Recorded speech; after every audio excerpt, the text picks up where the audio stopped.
The war against the Harvesters raged across the galaxy for 2 years, and it was unlike any conflict in recorded history. This was not a battle between equals fighting for territory or resources. It was a struggle for survival against an enemy, so advanced that defeating them required humanity to sacrifice much of what had once made them human.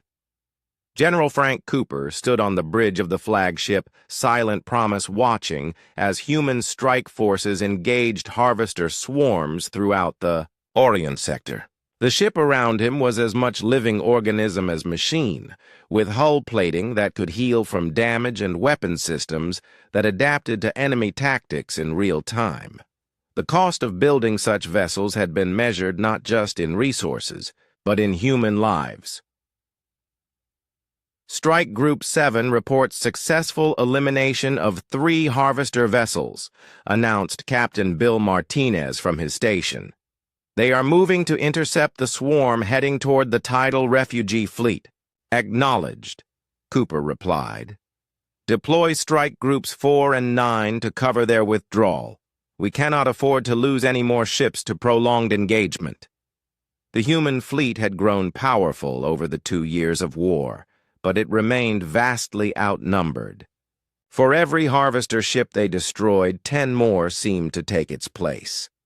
The key to their success was not overwhelming force, but surgical strikes that disrupted Harvester coordination and prevented them from completing their feeding cycles. On inhabited worlds, humanity had learned to fight like wolves attacking a bear. Quick strikes, hit-and-run tactics, never allowing the enemy to bring their full strength to bear. It was effective but exhausting. Human crews pushed themselves beyond normal limits using biotechnology that enhanced their reflexes and endurance at the cost of their long-term health. In the command center, deep within the Silent Promise, President Linda Hayes reviewed reports from across the war zone. She had aged visibly over the past 2 years, carrying the weight of decisions that determined which worlds lived and which died. The woman who had once been a simple colony administrator now commanded the defense of an entire galaxy. The refugee situation is becoming critical, reported her aide, Dr. Angela Cross. We have 17 million council survivors spread across 43 temporary settlements. Food production is struggling to keep pace with demand, and medical supplies are running dangerously low. Hayes studied the holographic displays showing refugee camps scattered throughout the galactic rim. They represented the remnants of civilizations that had once numbered in the billions. The proud Zenthari reduced to a few thousand warriors. The wise Ethon, down to scattered individuals who had lost their group consciousness, entire species hanging on the edge of extinction. What about the Gordani situation? Hayes asked. Stable for now. We managed to evacuate about 2 million before their homeworld fell. They have adapted well to the agricultural work in our settlements. The Plexi refugees are having more difficulty. They are not handling the stress of displacement well. The truth was that humanity had saved what they could, but it was a fraction of what the galaxy had once been. Billions had died in the first wave of Harvester attacks before human forces could mobilize. Entire species had been wiped out completely. The galactic civilization that had existed for 3,000 years was gone forever. Captain Amy Walsh commanded one of the search and rescue fleets that constantly swept through former Council territory looking for survivors. Her ship distant, Hope had been modified with stealth technology that allowed it to avoid Harvester detection while evacuating refugees from behind enemy lines. It was dangerous work that had cost many human lives. Captain, we have located survivors on the 4th planet, reported her tactical officer. Sensors indicate approximately 50,000 life signs hiding in underground shelters. They appear to be a mixed group of species. How many Harvester ships in the system? Walsh asked. 3 vessels conducting systematic harvesting operations on the primary world. They have not detected the survivors yet, but they will complete their current feeding cycle within 6 hours. Walsh made the calculation that had become routine during the war. 50,000 lives against the risk of losing her ship and crew. The mathematics of survival in a galaxy where every life mattered, but every ship mattered more. "Begin approach vector," she ordered. "We go in fast and get out faster. Signal the survivors to prepare for emergency evacuation." The rescue operation succeeded, but barely. Walsh's ship managed to evacuate 42,000 refugees before harvester patrols detected their presence. 8,000 beings died in the underground shelters as the planet's crust was consumed around them. It was another small victory, measured in lives saved rather than enemies defeated. Back at the main human command base, General Cooper received a priority communication from President Hayes. The message was encrypted with codes that indicated its extreme importance. When he decoded it, Cooper's expression grew even more grim than usual. "All senior staff to the briefing room immediately," he announced. "We have received new intelligence about Harvester strategic objectives." The briefing room filled with humanity's top military commanders and scientists. These were the people who had spent years studying their enemy and developing the weapons needed to fight them. Their faces showed the strain of constant warfare, but also the determination that had kept them fighting when victory seemed impossible. Our intelligence networks have discovered that the harvesters are not just harvesting biological matter, Cooper announced. They are specifically targeting species with advanced cognitive abilities, the group consciousness of the Ethon, the tactical instincts of the Xanthari, the pattern recognition abilities of the Tidal. They are building something with the minds they absorb. Dr. Marcus Stone stepped forward to present his analysis. The elderly scientist had volunteered to be partially infected with harvester biotechnology to better understand their goals. The procedure had saved his life, but changed him in ways that were both fascinating and disturbing. "The harvesters are not just weapons," he explained. "They are components of a vast intelligence that spans multiple dimensions. Each harvesting cycle adds new cognitive abilities to their collective consciousness. They are evolving, becoming more than they were." "What does that mean for us?" asked Admiral Sarah Clark.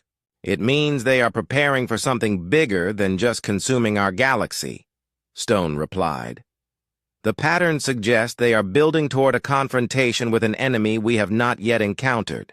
We are being harvested to provide the intelligence they need for a war that exists on a scale we cannot comprehend." The implications were staggering. Humanity was not fighting to save the galaxy from destruction. They were fighting to prevent the galaxy from being converted into ammunition for a cosmic war beyond their understanding.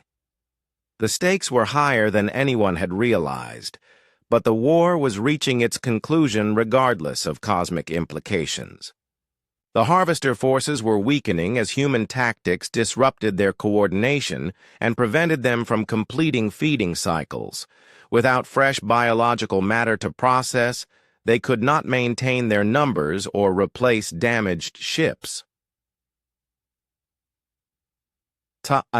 Final battle came when the last major harvester fleet made a desperate assault on humanity's main stronghold. 300 alien ships emerged from dimensional space around the fortress, where millions of refugees had taken shelter. It was clearly intended to be the decisive engagement that would determine the war's outcome. General Cooper led the defense personally aboard the Silent Promise. Around him, the entire human fleet formed defensive formations, while automated weapon platforms added their firepower to the battle. The space around the fortress became a maelstrom of energy and destruction as two incompatible forms of life fought for survival. The battle lasted 14 hours and ended with humanity's victory, but at a terrible cost. Half the human fleet was destroyed. Thousands of soldiers died defending the refugee settlements. The Silent Promise herself was badly damaged, with General Cooper among the casualties. But the Harvester fleet was completely eliminated, and with it the last major threat to the galaxy's survivors. In the aftermath, President Hayes addressed the reformed Galactic Council from her hospital bed, where she was recovering from injuries sustained during the final battle. The communication was broadcast to every surviving settlement throughout the galaxy, reaching an audience that numbered in the millions rather than the billions who had once called this galaxy home. "The immediate threat has ended," she announced. "The Harvester forces have been eliminated or driven beyond our sensor range. We estimate it will be several thousand years before the next harvesting cycle begins. That gives us time to prepare and rebuild." The response from the Council survivors was a mixture of gratitude and shame. They had been saved by the species. They had dismissed as paranoid and primitive. Vexathera spoke for many when she transmitted her reply. "Humanity, we owe you a debt that can never be repaid. You tried to warn us and we did not listen. You saved us when we deserved abandonment. How can we rebuild the trust that our arrogance destroyed?" Hayes's response was carefully measured but firm. "Trust is not rebuilt with words. You mourned our absence, but you never questioned why we left. For 50 years we brought you evidence of this threat and you dismissed." The Harvester swarms moved through the galaxy like a plague of mechanical locusts, consuming everything in their path. What had begun as isolated attacks on frontier worlds had grown into a coordinated assault that threatened the very foundations of galactic civilization. The proud species that had ruled star systems for millennia were learning what it meant to be prey. The Zenthari homeworld of Krextar had stood unconquered for 3,000 years. Its orbital defense platforms could destroy entire fleets, and its surface was protected by energy shields that had never been breached. The warrior culture that had built this fortress considered it the ultimate symbol of their military might and technological superiority. None of that mattered when the Harvesters came. 15 Harvester ships emerged from dimensional space around. Krextar-like sharks, sensing blood in the water. They moved with coordination that suggested a single controlling intelligence directing their actions. The Zenthari defense fleet met them with courage that their ancestors would have been proud of, but courage alone was not enough against technology that treated the laws of physics as suggestions rather than rules. Admiral Thexval commanded the final defense from his flagship Eternal Glory. Around him, 300 Zenthari warships formed a protective shell around their homeworld. His officers worked frantically at their stations, coordinating defensive fire and monitoring shield strength while death approached from the void. "All ships concentrate fire on the lead Harvester," Thexval ordered. "Target their propulsion systems. If we can disable one ship, we might learn something useful about their technology." The combined firepower of the Zenthari fleet focused on a single Harvester vessel. Plasma cannons that could melt through starship armor struck the alien hull. Quantum torpedoes that could crack planets detonated against its surface. For a moment, hope flared in Zenthari hearts, as energy readings suggested they were causing damage. That hope died when the Harvester began to regenerate. The organic components of its hull flowed like liquid metal, repairing damage faster than the Zenthari could inflict it. Within minutes, the ship was completely restored and somehow seemed even larger than before. It had consumed the energy from their weapons and used it to grow stronger. The Harvester's response was swift and terrible. Tendrils of energy reached out toward the Zenthari fleet, not to destroy the ships, but to harvest them. The proud warships, that had conquered star systems were pulled apart at the molecular level. Their hulls became raw materials. Their crews became biological components. Their weapons became part of the Harvester's growing arsenal. Admiral Thexval watched his fleet disappear ship by ship as the Harvesters methodically consumed everything the Zenthari had built over centuries of expansion. When his own ship was finally caught by the energy tendrils, he faced death with the dignity his warrior ancestors had taught him. But death was not what the Harvesters offered. The last transmission from the eternal glory was Thexval's voice distorted by pain and horror. "They are not killing us!" he screamed over the communication channel. "They are changing us, making us part of their ships. I can feel my mind being absorbed into their network. Warn the others. Do not let them take you alive." The transmission cut to static as the flagship was consumed. Within hours, the entire Zenthari defense fleet had been converted into raw materials for the Harvester swarms. But the worst was yet to come. The Harvesters turned their attention to Krextar itself. The planetary shields that had protected the homeworld for millennia proved useless against technology that operated outside normal spacetime. The energy barriers simply ceased to exist as the Harvester ships passed through them like they were made of light rather than solid matter. 15 billion Zenthari lived on Krextar, from the warrior elite in their crystal cities to the common workers in the industrial districts. They watched helplessly as the sky filled with alien ships that blotted out their 3 suns. Some fought with personal weapons that had no effect on the Harvesters. Others tried to flee in whatever ships they could find. Most simply waited with the stoic courage their culture valued above all else. The harvesting process was methodical and thorough. The Harvester ships extended tendrils deep into the planet's crust, absorbing not just the biosphere but the very minerals and metals that made up the world's structure. The great cities that had stood for millennia crumbled as their foundations were consumed. Mountains were reduced to dust. Oceans boiled away into space. Within 3 days, Krextar was gone. Not destroyed, but consumed so completely that nothing remained except empty space where a planet had once orbited its star. 15 billion lives had been processed into raw materials for the Harvester fleet, which had grown visibly larger from the feeding. The proud Zenthari empire that had dominated this region for thousands of years no longer existed. News of Krextar's destruction spread panic throughout the remaining Council worlds. If the mighty Zenthari could be wiped out so easily, what hope did anyone else have? Refugee fleets began fleeing toward the Galactic Rim, following the same path humanity had taken months earlier. But the Harvesters were faster and more numerous than anyone had realized. The philosophical Ethon Collective tried to understand their enemy through reason and analysis.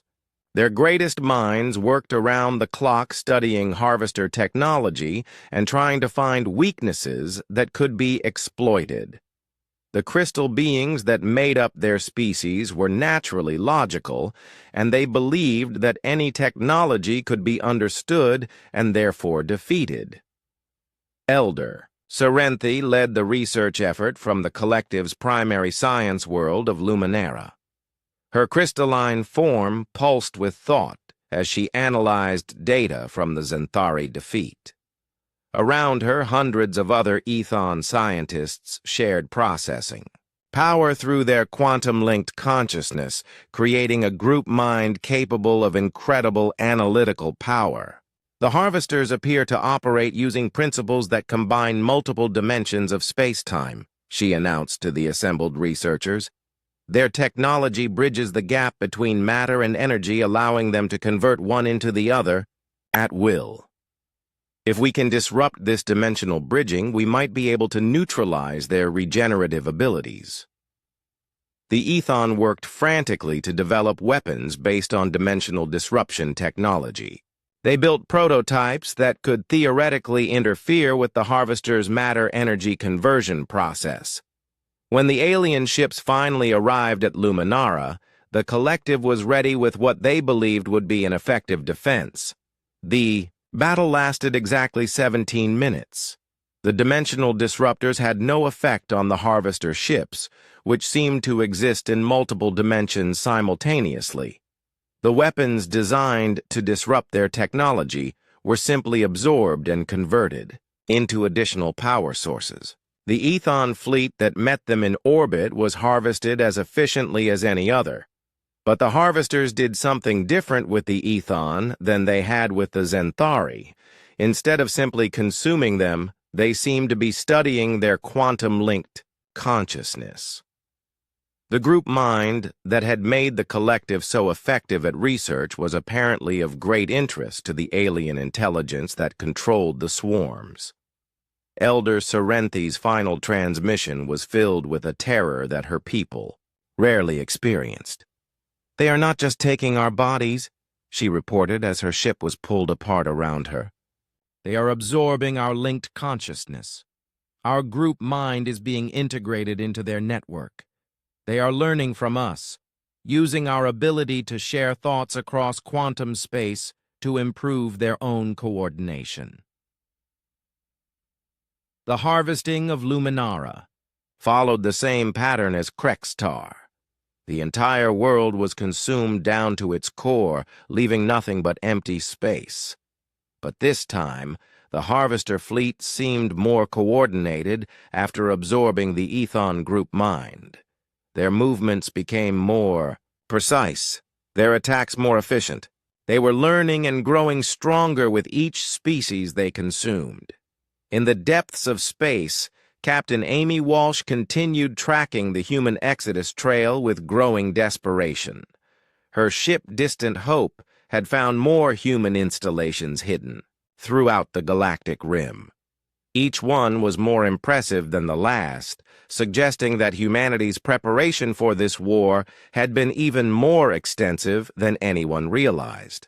The latest discovery was a massive shipyard built inside a hollowed-out asteroid. Human vessels under construction showed clear evidence of technology that had been reverse-engineered from Harvester designs. The ships were part organic and part mechanical, with hulls that could regenerate damage and weapons that operated on principles similar to those used by the alien swarms. "Captain, we are receiving a transmission from the shipyard," reported her communications officer. It appears to be an invitation to dock. The human who met them at the airlock was Commander Rachel Porter.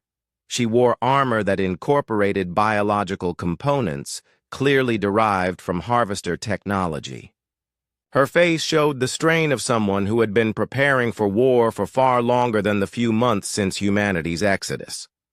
"Captain Walsh," Porter said grimly, "we have been monitoring Council communications. We know about Krextar and Luminara. The harvesters are moving faster than our projections indicated. The full harvest cycle has begun, and there is very little time left." "How long have you known?" Walsh demanded. "How long have humans?" Captain Jake Morrison stood on the bridge of the New Horizon and watched the last cargo container disappear into the ship's belly. The container held personal items from the human families who had lived on Viridian Prime for 3 generations. Pictures of grandchildren, wedding rings, books written in languages the aliens could not read, simple things that meant everything to the people who owned them. Jake had been moving humans off Council worlds for 6 months now. Not all at once, because that would have caused questions. A few families here, some workers there, always with good reasons. Job transfers, family reunions, medical needs. The Viridians never asked too many questions about human movements. To them, humans were just another tool that needed maintenance and moving around. "Captain, that's the last group." "From Sector 7, said Lisa Grant, his second in command. She held a data pad with lists of names and numbers. Each number represented a human life that would soon be free from council rule. We have 230 people on board now. Jake nodded and looked out at the gleaming towers of Viridian Prime. The aliens had built beautiful cities with crystal spires that caught starlight and turned it into rainbows. Humans had built the power systems that made those lights work. Humans had designed the waste processing that kept those cities clean. Humans had created the food distribution networks that fed the proud Viridian population. But the Viridians saw only the towers, never the foundation. "Set course for the Kepler system," Jake told his pilot. "Nice and easy, standard shipping route." The New Horizon pulled away from Viridian Prime with no fanfare. The space traffic controllers logged their departure as routine cargo transport. They did not know they had just watched the beginning of the largest evacuation in galactic history. 3,000 light-years away, Admiral Ben Carter sat in his office on the human colony world of Haven and studied reports from captains like Jake Morrison. Numbers filled his screens. 17 ships had departed Council space in the last week. Each ship carried between 100 and 300 humans. Some carried families, others carried engineers, doctors, teachers, mechanics. All of them carried the knowledge and skills that kept Council civilization running. Ben had gray hair and tired eyes, but his mind was sharp as a laser. He had served in the Council military for 40 years, always watching, always learning, always remembering how the aliens treated his people. The Council gave humans the jobs nobody else wanted. Dangerous work in the engine rooms of starships, dirty work maintaining sewage systems on alien worlds, hard work growing food that fed billions of alien mouths, important work that somehow never earned respect. 3 weeks ago, the Council had passed Resolution 847 Delta. The resolution said humans could no longer hold command positions on Council ships. Humans could not lead research teams.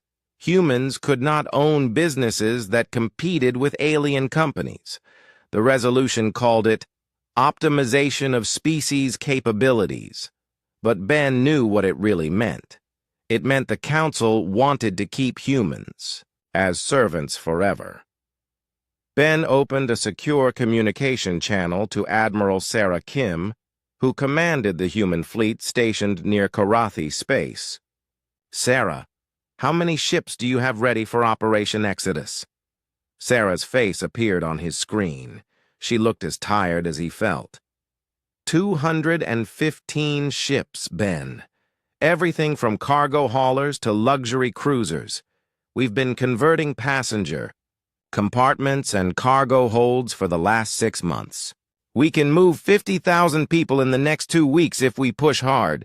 "Do it," Ben said. "The Council just voted to restrict human citizenship rights. They want to classify us as protected workers, which means we become property of the state." "Time to go." Sarah nodded grimly. "My captains are already moving.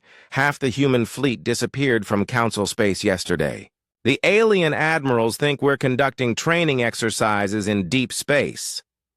Ben almost smiled at that. The Council's arrogance was useful sometimes. They never imagined humans might have their own plans. On the agricultural world of Karathi Prime, Katie Brooks walked through fields of golden grain that stretched to the horizon. She had spent 15 years developing new crop varieties that could grow in alien soil. The Karathi loved the increased food production but never bothered to learn how the improvements worked. They just expected the harvest to keep coming. Katie's assistant, a young man named Danny Walsh, caught up with her near the processing plant. "Katie, the transport ships are here. All the human agricultural teams are ready to leave." Katie looked back at the fields one more time. Without humans to maintain the genetic modifications and soil treatments, these crops would fail within 2 growing seasons. The Karathi would face starvation unless they learned fast. She had left detailed manuals and training programs, but she doubted they would use them. The proud Karathi did not like learning from inferior species. Load the seed banks and genetic samples, Katie told Danny. Everything we developed here belongs to humanity now. In the capital city of the Galactic Council, Counselor Zeph9 of the Zephyrian delegation noticed something odd in the daily reports.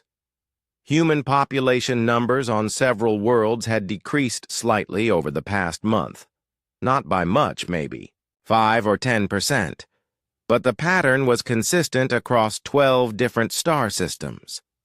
Zeph9 was known for noticing details that others missed. It was a useful trait for a species that prided itself on logical thinking. The Zephyrians believed emotion was a weakness, and they viewed humans as dangerously emotional creatures. But they respected human technical skills, even if they did not respect humans themselves. Computer, show me human population movements for the last 6 months, Zeph9 said to the artificial intelligence that managed council records. Charts and graphs filled the air around Zeph9's desk. The numbers told a story that made no sense. Humans were leaving council space in small but steady numbers, not fleeing, not running, just quietly relocating.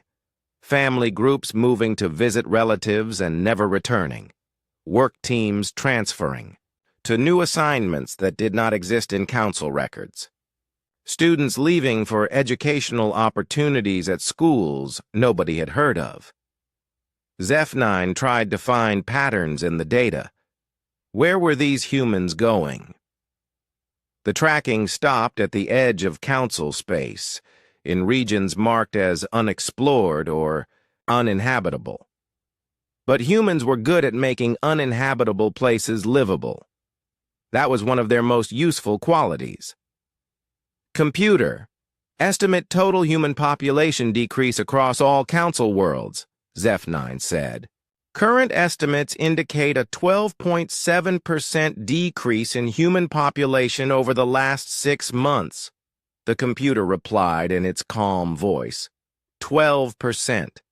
That meant almost 2 million humans had simply disappeared from council space.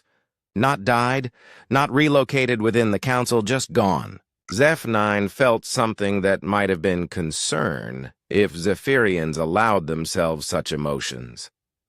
The next morning, Zeph9 requested a meeting with Council Prime Veltar, the Viridian leader who had pushed for Resolution 847 Delta.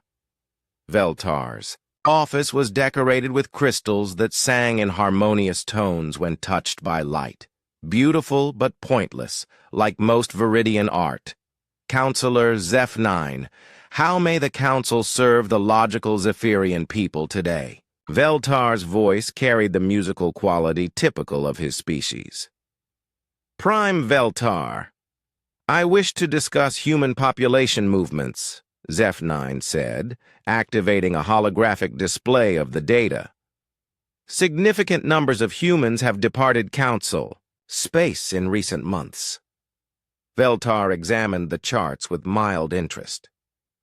Humans are nomadic by nature, Counselor. They move frequently, seeking new opportunities. This is normal behavior for their species. The scale suggests coordinated movement rather than random migration, Zeph9 replied. Additionally, many departing humans held critical technical positions. We have always functioned without depending entirely on any single species, Veltar said with confidence. Human contributions are valuable but not irreplaceable. If they choose to seek opportunities elsewhere, other species will fill their roles. Zeph9 left the meeting unsatisfied but not surprised. Viridian pride was legendary throughout the galaxy. They had ruled the Council for centuries and saw themselves as the natural leaders of galactic civilization. The idea that they might depend on humans for anything important was unthinkable to them. But Zeph-9 had spent years working with human engineers and technicians. The Zephyrian delegation's computers ran on systems designed by humans. Their ships used navigation programs written by humans. Their communication networks relied on protocols developed by humans. Perhaps Veltar was right that other species could learn these skills, but learning took time, and some knowledge could not be easily transferred. As Zeph-9 returned to the Zephyrian embassy, more ships were leaving Council space, ships full of humans who had built the infrastructure that kept galactic civilization running. Ships full of knowledge and experience that the Council had never bothered to understand or appreciate. The exodus continued in silence, one ship at a time, one family at a time, one critical skill at a time. And the Council noticed nothing at all. Tony Rodriguez wiped sweat from his forehead as he checked the power readings one last time. The fusion reactors on Zirion Prime hummed with the steady rhythm that had kept this world alive for decades. 3 massive reactors providing clean energy to 40 million alien inhabitants who never thought about where their power came from. They just expected the lights to work, the air to stay clean, the gravity to remain stable. Tony had maintained these reactors for 12 years. He knew every pipe, every circuit, every safety protocol. He knew which components would fail first, without proper maintenance, and which systems could run automatically for a while before needing human attention. The aliens who ran Zirion Prime had never bothered to learn these details. Why should they, when humans were always available to handle the technical work? His replacement was supposed to be a Karathi engineer named Vextal, who had studied human technology for 3 months. 3 months to learn what Tony had spent 12 years perfecting. Vextal was intelligent and eager to learn, but intelligence was not the same as experience. Book knowledge was not the same as knowing how systems actually behaved when things went wrong. The automated systems will handle routine operations, Tony explained to Vextal for the 3rd time. But you need to check the plasma flow regulators every 8 hours, not every 12. The manufacturer specifications are wrong. Real-world conditions require more frequent monitoring. Vextal's 4 arms moved rapidly as he took notes on his data pad. Human Rodriguez, why do the specifications not match reality? Because the beings who wrote the specifications never actually operated the equipment, Tony said. They calculated theoretical values based on perfect conditions. But nothing is ever perfect. Temperature variations, solar radiation, minor earthquakes, dust storms, magnetic field fluctuations, all of these things affect reactor performance in ways that don't show up in textbooks. Tony finished his final inspection and uploaded his personal maintenance logs to the station computer. 12 years of notes about every unusual reading, every minor repair, every modification that improved performance. Information that could keep these reactors running safely for decades. If anyone bothered to read it, I've left detailed instructions for everything, Tony told Vextal. Follow them exactly, and you should be fine. Don't try to improve the procedures until you understand why they exist. Vextal nodded respectfully. Human Rodriguez, why are your people leaving Council space? The Karathi have great respect for human technical abilities. Tony looked at the alien's sincere face and felt a moment of sadness. Not all Council species were arrogant like the Viridians. The Karathi truly did respect human skills, even if they didn't understand human feelings. But respect was not the same as equality, and Tony's children deserved better than being forever limited to technical support roles. We're looking for new opportunities, Tony said, which was true enough. chances to grow and develop without restrictions. That evening, Tony boarded the transport ship Freedom's Call with 200 other humans leaving Xerion Prime. As the ship pulled away from the orbital station, Tony watched the lights of the colony shrink to pinpoints. In 6 months, maybe less, those lights would start going out. Not all at once, but gradually, as systems failed and nobody knew how to fix them properly. Halfway across the galaxy, Katie Brooks was having similar thoughts as she completed her final inspection of the agricultural facilities on Karathi Prime. The automated farming systems she had designed could produce food for the entire planet, but only if someone understood how to maintain them. The Karathi had always been more interested in eating the food than learning how it was grown. Her replacement was a Karathi scientist named Mordek, who had studied agricultural theory for years, but had never actually worked in a farm field. Mordek understood plant biology and soil chemistry, but did not understand the practical realities of feeding billions of people. The genetic modifications in these crops are stable for approximately 10 generations, Katie explained as they walked through the seed storage facility.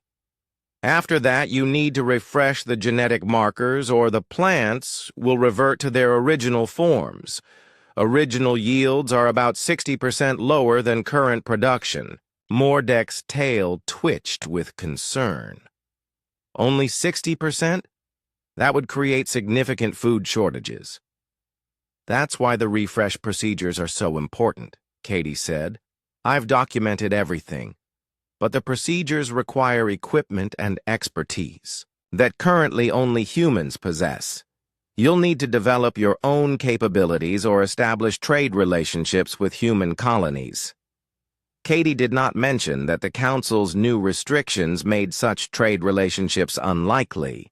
Resolution 847 Delta classified human colonies outside Council space as unauthorized settlements with no legal standing. The Council could not trade with entities it did not recognize as legitimate. The irony was beautiful in its simplicity. The Council had driven away the people who kept their civilization running, then made it impossible to maintain relationships with those same people. Pride was a luxury that civilizations could rarely afford, but the Council had never learned that lesson. Commander Rick Davis received the final evacuation order while his fleet was conducting what the Council believed were routine training exercises. Near the Galactic Rim, 12 ships carrying the last human military personnel serving in Council space. Officers and technicians who had spent their careers maintaining alien vessels and training alien crews in the subtleties of human-designed technology. All ships, this is Commander Davis, Rick broadcast on the secure human frequency. Operation. Exodus is now complete. Set course for Rally Point 7, maximum stealth protocols. His ships disappeared from Council sensors like ghosts fading at dawn. The aliens would assume the human fleet had simply moved to different training areas. It would be weeks before they realized their human military advisors were never coming back. Rick thought about Admiral Hayes, the Viridian who commanded the Council's Third Fleet. Hayes was a competent officer, but had never grasped the complexity of managing human crews. He treated humans like sophisticated computers, expecting perfect performance, without understanding the social dynamics that made human teams effective. When Hayes discovered that his human advisors were gone, he would probably assume he could simply download their knowledge from databases and carry on as usual. Good luck with that, Rick thought. Leadership was not something you could learn from files and manuals. On the Council homeworld, Counselor Zeph-9 was becoming increasingly concerned about the data patterns emerging from population tracking systems. What had started as a minor statistical anomaly was becoming a significant demographic shift. Human numbers were down 17% across all Council worlds, and the rate of departure was accelerating. Zeph-9 compiled a comprehensive report and requested another meeting with Council Prime Veltar. This time, the data was too obvious to ignore. Prime Veltar, human population levels have decreased by 17% in the last 7 months, Zeph-9 said, projecting charts and graphs into the air between them. At current rates, human presence in council space will be reduced by half within 2 years. Veltar examined the data with the patient expression he used when dealing with what he considered unnecessary concerns. Counselor Zeph-9, the Zephyrian attention to detail is admirable as always. However, population fluctuations are normal among mobile species. Humans have always been nomadic. This level of migration is unprecedented, Zeph-9 replied. Additionally, preliminary analysis suggests that departing humans occupy critical technical positions at rates significantly higher than the general population. Other species can learn human techniques, Veltar said with characteristic Viridian confidence. We managed galactic civilization for centuries before humans joined the Council. We are certainly capable of continuing without them. Zeph-9 tried a different approach. Prime Veltar, I have requested detailed assessments of human contributions. To Council infrastructure, the preliminary results are concerning. Concerning how? Veltar asked, though his tone suggested he was losing patience with the conversation. Humans appear to be involved in 78% of all technical maintenance operations, Zeph-9 said. They design 64% of new infrastructure systems. They manage 49% of food production facilities.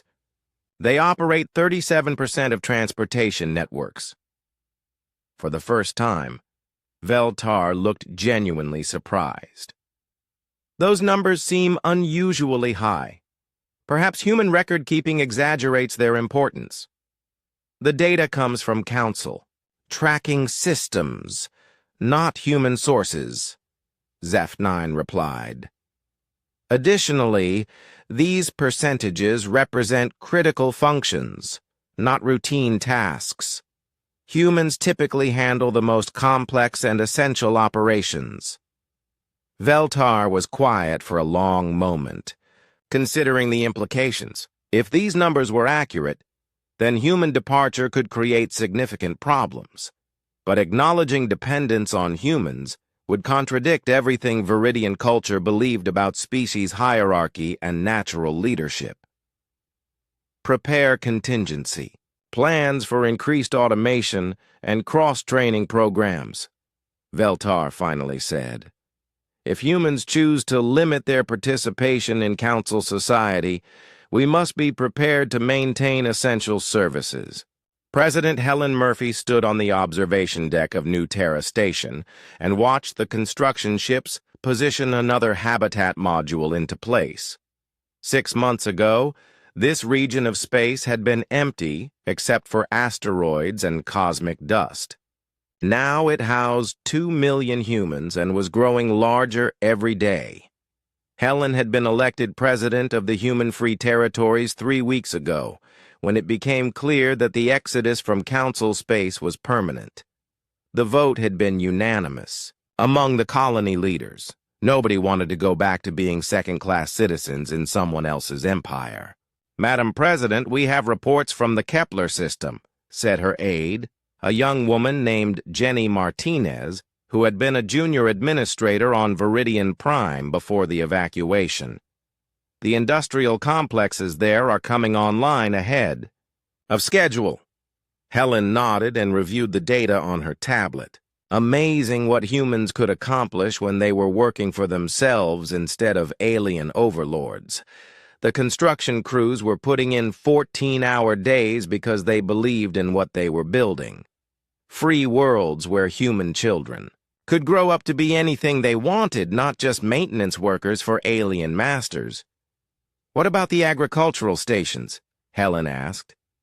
Dr. Foster's teams have completed testing on the new crop varieties, Jenny replied. Yields are 30% higher than anything we achieved in Council space. Turns out we can do better work when we're not limited by alien safety regulations and bureaucratic approval processes. Helen smiled at that. The Council had always insisted that human innovation needed careful oversight to prevent dangerous experiments. In reality, the oversight had been designed to prevent humans from developing technologies that might challenge alien supremacy. Free from those restrictions, human scientists were making breakthrough discoveries almost weekly, but Helen's satisfaction was tempered by reports from Council space. The aliens were struggling with problems they had never faced before, and some of those problems were becoming serious. 3,000 light-years away, the lights went out on Xerion Prime for the third time in 2 weeks. Each blackout lasted longer than the previous one, as the automated system struggled to compensate for maintenance procedures that only humans had understood. Vextal, the Karathi engineer who had replaced Tony Rodriguez, worked frantically to restore power to the residential districts. The fusion reactors were still functioning, but power distribution networks were failing in ways that made no sense according to the technical manuals. Central Computer, analyze power grid failure in Section 12, Vextal said to the artificial intelligence that managed station operations. Analysis indicates cascade failure in secondary distribution relays, the computer replied in its calm voice. Recommended solution: replace damaged components and restart affected systems. Vextal had followed that advice twice already, but the problems kept recurring. The computer could identify symptoms, but could not explain why healthy components were failing repeatedly. Something was wrong with the fundamental design assumptions, but Vextal could not figure out what. Tony Rodriguez had left detailed notes about power grid maintenance, but those notes contained warnings about problems that were not supposed to exist. According to official specifications, the secondary relays should last for 20 years without replacement. Tony's notes said they needed replacement every 6 months under real operating conditions. Vextal had initially assumed Tony was being overly cautious. Human maintenance schedules always seemed excessive compared to manufacturer recommendations. But now Vextal was beginning to understand that Tony had been describing reality while the manufacturers had been describing theory. The problem was that Tony's replacement schedule required spare parts that were no longer available. The parts had been manufactured by human companies that were no longer operating in Council space. New suppliers would need months to ramp up production, assuming they could figure out the manufacturing processes. On Karathi Prime, the food crisis was becoming impossible to ignore. Crop yields had dropped 40% in the last harvest, and the next planting season looked even worse. The automated farming systems were still running, but they were producing inferior results that nobody understood how to fix. Mordek had followed Katie Brooks's instructions exactly, but something was still going wrong. The genetic modifications in the crops were becoming unstable ahead of schedule, and the soil chemistry was changing in ways that the monitoring systems could not explain. Computer, compare current soil analysis with baseline data from 6 months ago, Mordek said to the agricultural management system. Charts and graphs filled the air around Mordek's desk, showing chemical compositions that should have been stable but were clearly drifting toward dangerous levels. Nitrogen fixation was down 12%. Phosphorus absorption was declining. Trace mineral balances were shifting in patterns that made no scientific sense. Mordek had studied agricultural chemistry for years, but book learning had not prepared him for the practical realities of managing biological systems. Katie's notes mentioned dozens of small adjustments and interventions that maintained soil health, but many of those procedures required knowledge and intuition that could not be easily transferred to non-humans. The worst part was that the problems were accelerating. What had started as minor variations in crop performance was becoming a systematic collapse of the entire agricultural infrastructure. Without human expertise to maintain the biological balance, the enhanced farming systems were reverting to natural states that could not support the current population. Mordek had requested emergency assistance from the Council's Agricultural Ministry, but they were dealing with similar problems on 17 different worlds. The ministry's experts were mostly theoreticians who had never managed large-scale food production. They could offer advice based on textbook solutions, but real farming required practical experience that apparently only humans possessed. In the depths of space, the Viridian shipyards were facing their own crisis. The massive construction facilities that built Council starships had been designed and maintained by human engineers for over a century. Without human oversight, the precision manufacturing systems were producing vessels with subtle flaws that made them unreliable and dangerous. Chief Constructor Alavin reviewed the quality control reports with growing alarm. Hull stress fractures in the newest destroyer class, navigation computer failures in the cruiser production line, life support malfunctions in civilian transport vessels, problems that had never existed when humans managed the technical details. These defects are unacceptable, Alavin told the assembly supervisors. Council reputation depends on the reliability of our starships. The supervisors exchanged uncomfortable glances. They were all highly trained specialists, but their training had focused on management and coordination rather than hands-on technical work. The actual construction had always been handled by human crews, who understood the subtleties of working with advanced materials and precision equipment. Constructor Alavin, we have followed all established procedures, said Supervisor Telvin. The production protocols have not changed since human departure. Then why are we experiencing unprecedented failure rates? Alavin demanded. Telvin hesitated before answering. The human crews frequently made minor adjustments to the standard procedures. They claimed these modifications improved quality and efficiency. We assumed these changes were unnecessary optimizations. What kind of modifications? Alavin asked. Temperature variations during hull welding, timing adjustments in component, installation sequences, material stress testing beyond minimum requirements, small changes that seemed unimportant.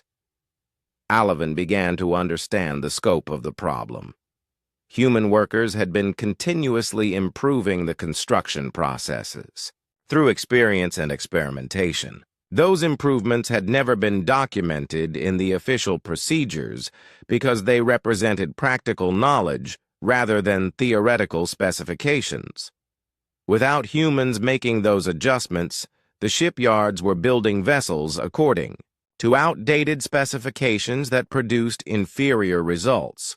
The accumulated expertise of generations of human shipbuilders had vanished along with the workers who possessed it. On the Council homeworld, Counselor Zeph9 was compiling reports that painted an increasingly dire picture of Council capabilities. Infrastructure failures were cascading across dozens of worlds as human-maintained systems broke down without proper support. Zeph9 had spent weeks trying to understand why these failures were happening so quickly. The logical assumption was that human systems would degrade gradually over time, allowing for orderly transitions to alternative solutions. Instead, the problems were accelerating as if the infrastructure had been designed to fail without continuous human intervention. After analyzing thousands of technical reports, Zeph9 finally understood what was happening. Human engineers had not simply maintained alien-designed systems. They had continuously modified and improved those systems through decades of practical experience. The infrastructure that Council civilization depended on was not alien technology maintained by humans, but hybrid technology that required human insight to function properly.